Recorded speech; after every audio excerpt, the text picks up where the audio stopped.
Sa pagitan ng 250,000 at 1,000,000 na bata ang nakatira sa lansangan. Hinahayaan para mabuhay ang mga sarili nila. At habang tumatagal, ang bilang nila ay pataas ng pataas. Isa sa mga rason ang kahirapan.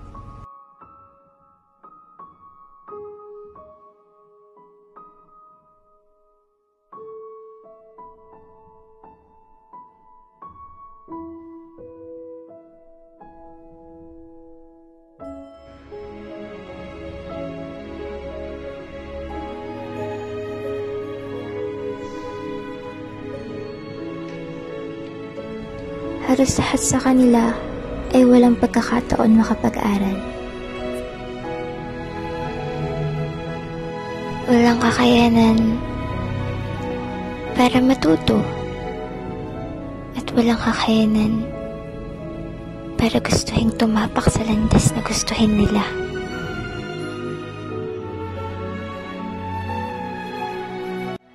Ngunit, sa kabila nito, ang mga ngiti nila ay nananatiling tunay.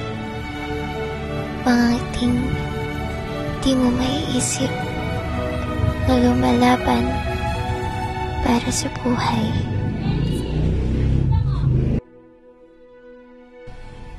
Ngiting kay tamis na para bang hindi nila hinahabol ang daloy ng kasalukuyan habang hinahanap ang tamang direksyon na kanilang dapat natahakin.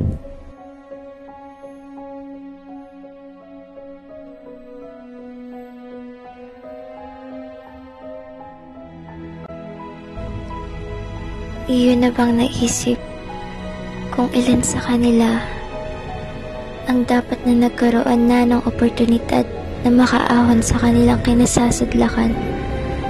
Kung sila ay nagkaroon ng tsansang makapag-aral? Ako si Pipoy. Ako si Nene. Ako po si Dodoy. Tinirahan dito sa lansangan, kasama ang aking mga magulang. Wala na po akong mga magulang. Gusto ko maging isang piloto. Ang pangarap ko ay isang guro. Ang pangarap ko po ay isang maging doktor. At gusto ko ring mag-aral, pero hindi ko kaya. Ang pag-aaral, hindi ko na iniisip yan. Mas masaya na kasi ako sa buhay na ganito eh. Matutupad ko po sana yung pangarap ko kung nakapag-aral ako. Kaso po, wala po akong pang-paaral. Ayon nga kay Gat P.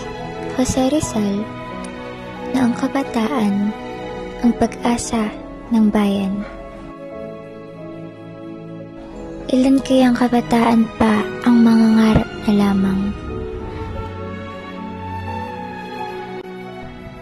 Buksan natin ang ating mga mata. Libreng edukasyon ang pag-asa nila.